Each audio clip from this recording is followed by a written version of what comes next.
Hi guys, welcome back to my channel. If you're new, I'm Katie and welcome to another bookish adventure.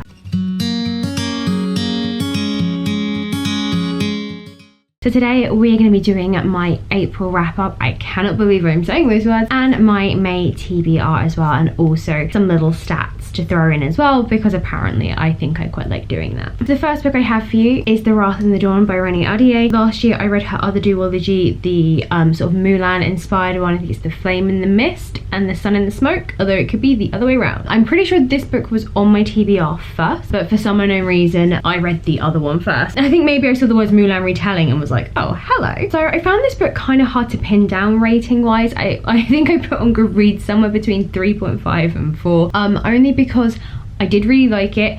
I really like the story, I like where it's going. I found it a little hard to get on with our main character, Shazi. I found her a little difficult, only in the sense of she just seemed very entitled princess, like quite early, like she was acting like this queen in some of her behavior. However, her maid would call her out for that and would call her bossy, would call her rude, so I really did love her for that. And you know, I can't wait to see where the next book is going to go and finding out the real reason why the Prince King was taking these girls as his brides and killing them every day. So yeah, I really look forward to knowing where this book is going to go. But there was just something, I can't quite put my finger on it, which is what makes me unsure as to whether or not I just can't pinpoint what rating I want to give it. It's like I feel like I fluctuate between the two because it was really good, and you know, the story kept on moving, kept happening, and I loved her dynamic with the king. It was really good, and I was sat there like, come on, like flirt with each other more. Like I was really enjoying it and watching his kind of walls crumble, but not crumble because he was like a rock. It was nice the fact that we did get point of views occasionally from him, so you kind of saw just a little bit of the insight, because there is obviously something about Shazi that is different, that has just, he couldn't help himself, he just couldn't kill her. So if you don't know what this book is about, and you may have grasped a little bit, Shazi comes from a kingdom which is ruled by this king, and every day he takes a new bride and then at dawn she dies. So basically, yeah, they don't survive the night. So this book literally starts with her, like she volunteers after her friend is killed, and she survives the night by telling him a story, and she's literally just telling him the story, just watching corner of her eye for the sun to rise. And then the second night happens and he kind of gets a little bit testy because he's like, you're starting a new story, and she's like, no I'm not, it's the same one, but it's just continuing, there's like a new person involved. So yeah, there was just something about her that just he couldn't quite shake. So yeah, I did really like it, but I just can't pinpoint it because I really love her writing style. It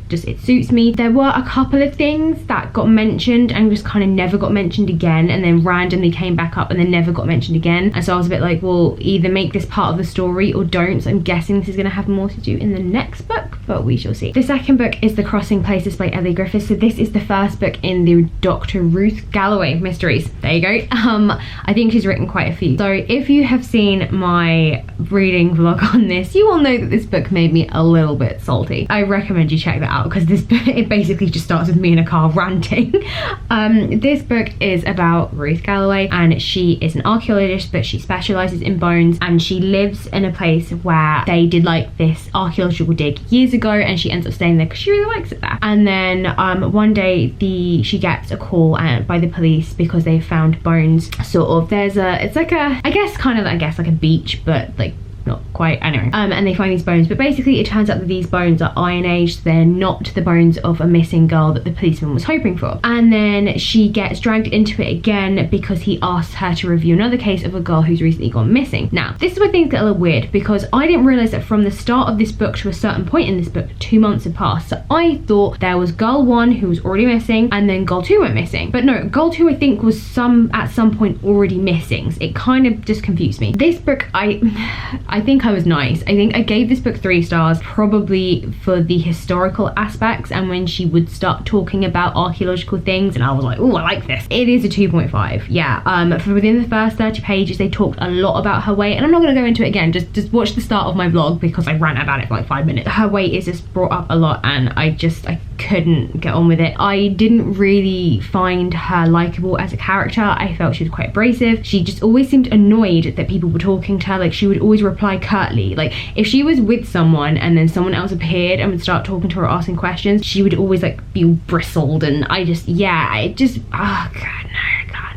I just couldn't really get on with her. But yeah, the pacing, it was, I mean, it says medium pace, but I didn't even think it was that. It just kind of just, it was fine. But then towards the end, it felt a bit more like, oh, okay, like we're getting somewhere. And then it did, like, I did find the end enjoyable, like finding out who like the kidnapper or like and slash potential killer could be, and if there's like more than one person. That definitely was really interesting, but I wouldn't read the rest of this series. Like, maybe if someone had them and was like, do you feel like reading them? Yeah, I don't know. I just didn't find it that great, to be honest. It was fine. Yeah, watch my my reading vlog because you'll get like more of an idea of how I was feeling about this. So the final book I have for you is Troy by Stephen Fry. So I listened to this on audiobook and I gave this one, of course, 5 stars because I mean, it's Stephen Fry, so there we go. I just love him. I am so ridiculously grateful for the fact that he has done this Greek mythology series and it makes it more accessible, and just, yeah, I just love him for that, because like it just is something I absolutely love, but where the hell do you start? So whilst a lot of it probably has gone in one ear and out the other, I have like retained some knowledge. Again, knowing the gods' real involvement and how it's kind of all their fault, like probably a lot of things that happens to mortals in their lives. I do appreciate the fact that at the end of this book he did kind of go into the idea of how much of it could be true, especially in regards to the fact, like, between the events of Troy happening and Homer writing the Iliad, it's like 400 years, so it's kind of, where has he been able to get all of this stuff like in detail? But yeah, it's just wonderful. I think if you are more, I was gonna say like educational focused, then I'd say read it. If you want to have that British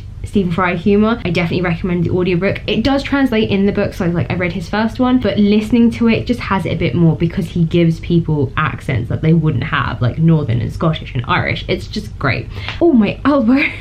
So the stats, which I'm kind of quite excited to do. I have recently been using a website called The Story Graph, and basically you import everything from Goodreads and then you just add stuff onto it. I am currently sitting on, find where I am, shall we? Okay, so the great thing about this is that you can look at a month singly and then you can also compare like previous years. So April so far, so I read 3 books and I read 1,254 pages. Now we have to take into account the fact that I listened to an audiobook, so it doesn't give you the option, it just adds the book. Troy was, let me just go into Audible real quick. So yeah, Troy was 11 hours. So I listened to 11 hours, but it will include that as a physical book. So whenever I talk about this, it is always going to be, I've read the equivalent of 254 pages, but I listened to 11 hours worth of book. And it's just really cool because it just breaks down stuff for you. So books by mood, so it reflective, informative, adventurous, mysterious, dark. All of my books have been medium paced. Average page numbers were between 300 and 499. My most was fiction, which I think for me, I mean, that's always going to be my thing. And then it also breaks it down by genres, so young adult, thriller, romance, mystery, history, fantasy and crime. And then it gives you your average rating for the month, 3.83. So what I really like about this is obviously over the course of a year you could see what sort of genres you read, what you avoid. It's quite a good way to see what you lean towards, although you would probably already know. So I do want to compare to previous years. However, for the next 2 months I probably won't compare because I got furloughed this time last year, and so within those 2 months I think I read 10 books in that time, which is just something that would never happen to me. I can't really compare those 2 time periods. It's just, it wouldn't be remotely relatable. In April it says I read, what the hell, I read 5 books last April, really? I read 1,527 pages, and those books were adventurous, mysterious, dark and emotional. Majority of them were medium paced and fast, and again, same with the sort of page numbers, tends to be between 300 and 499. All of my books were fiction. I had 5 that were fantasy, 4 that were young adult, and I think 1 was romance and 1 was historical. What, you know, like, what was I reading? Last month, my average rating was 2.6. Apparently I did not like my books last year. So last year I read Angel Fall by Susan Yee, the first volume of the Dorothy Must Die novellas. I read Flame in the Mist. I've read City of Ashes. I now see why my rating plummeted. That was 2. And I also read The Woodcutter by KatiEllen. God, yeah, I had a really bad month last April. Oh my god, I may have read 5 books, but it was a terrible month. So yeah, I do want to do this throughout the years, and we'll obviously be interested to compare those 2 months when I was off work, but I may not compare them when I do the videos. And if I can get decent screen grabs, I will try and include it up here, but I realize I'm talking so fast that might not be possible. It might just be flashing images, which probably won't be helpful. Like I said, all of this is always going to be an equivalent of pages because yeah, the audiobooks, there is no way around it. So just really quickly, my May TBR, I've actually got an early start on it, and that is Children of Blood and Bone by Tommy Adeye. If you say it quickly and confidently enough, it probably sounds right. And I'm 116 pages into this, so that's why my score is probably a little bit higher. And then an audiobook, I plan to do The Kingdom of Copper, the second book in the David Bard trilogy. Very excited to come back to that because of how it all ended, and I was like, what the hell? I am already very conflicted with this book. I understand why things have happened, but at the same time, I'm like, I don't know whose side to be on because I totally get it. But yeah, this has been sat on my shelf for so long and I'm finally getting to it. I do really like it, and I love how they are creating the world and everything, and like the different magical people, like the things that the paths that your magic can take. It's just, oh god, I love a world build. I love a world build, but I found myself really conflicted because I get why people don't like the people who had magic, because like any place you get corruption. So but at the same time, I'm like, you are so victimizing these people. So I don't like this kind of conflict. I don't know if I'm meant to feel this. Anyway, that is my wrap up. It actually took me longer than I thought. Turns out I ended up reviewing these books more than I thought it would, so I didn't really talk much about my upcoming month's reads. So sorry. I do definitely want to incorporate the storygraph thing a bit more because I like stats, is something I have discovered. So yeah, let me know what you thought about my reads. Hit me up in the comments. What do you think? And yeah, if you've read Children of Blood and Bone, do you feel the same conflict thing that I'm feeling, or am I being an idiot, which is probably more likely? And yeah, if you enjoyed this video and you want to like it, then do that, and if you want to subscribe, do that too. I hope you're having a good day. I hope you have a good week, and I will see you in the next one.